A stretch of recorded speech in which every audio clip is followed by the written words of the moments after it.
These hatchlings are well established. They had a few feeds, so they know what they're doing. But because I feed my hatchlings during the day, I have to wake them up sometimes, and that's done by gently tapping on their coils. Once they start flicking their tongue out, it's a good sign. That means they're interested in eating.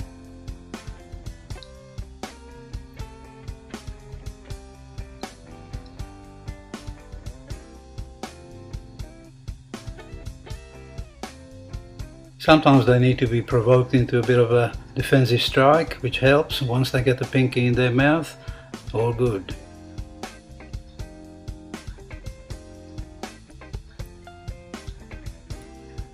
It's important to make sure they grab the pinky by the head, not in the middle of the body, because that sometimes puts them off and they spit it out.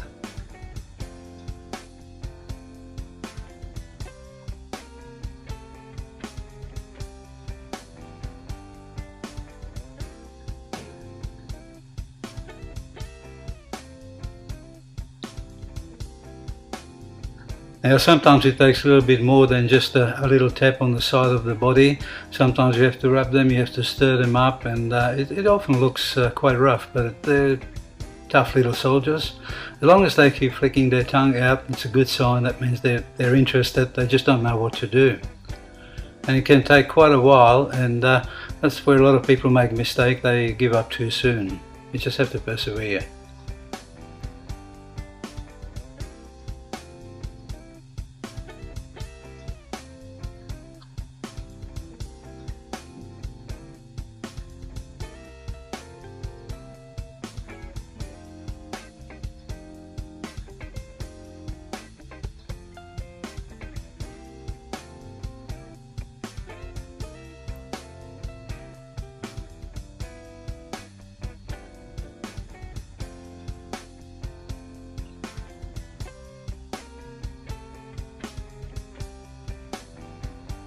Oh, that looks promising. Oh, that was half-hearted attempt. Let's keep going.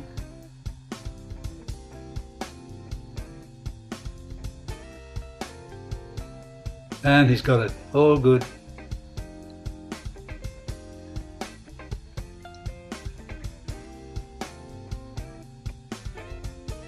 In every clutch there are a few individuals that just simply refuse to feed, and that's when we have to take a little bit more invasive measures, and assisted feeding is one of them. I prefer to leave the hatchling on a perch and just open its mouth with the pinky rather than with some instrument. And once they get a hold on to it, I just ease off, just very, very slowly get my hands away from the hatchling. Oh, he took a dive in the water bowl. That sometimes turns them off. Another dip. Now he's good. He's going to eat it now. Now force feeding is, a lot of people believe that it's very stressful for the snake, but as you will see, it's not that bad. First thing I do, I take the snake off the perch very, very gently. We don't just pull them off, we let them get off themselves. Sometimes it takes a little tickle on the tail to let go. And he's off. Now we put everything away so they can't hook their tails or anything, and restrain the head. And again I will open his mouth with the pinky by pushing on the upper jaw and the lower jaw, just very gently.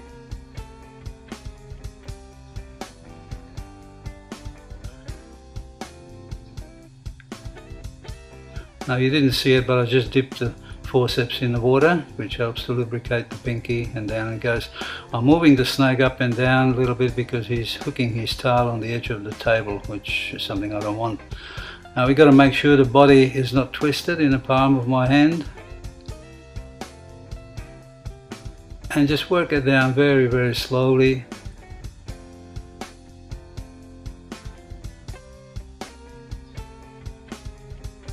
Okay, then I'll just get a hold onto the tail of the pinky or the hindquarters and just push down very, very slowly and gently. This can take a little bit of time, but that's fine. Up to about there, that's enough. And then I put my thumb just above the pinky to stop it from coming up. They sometimes like to regurgitate.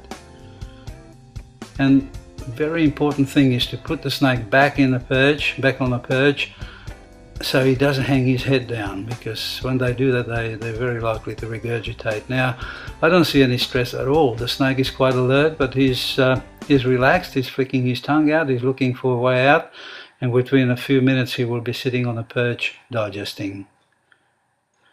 But it's like milking your lappets. You don't do it on a bad day.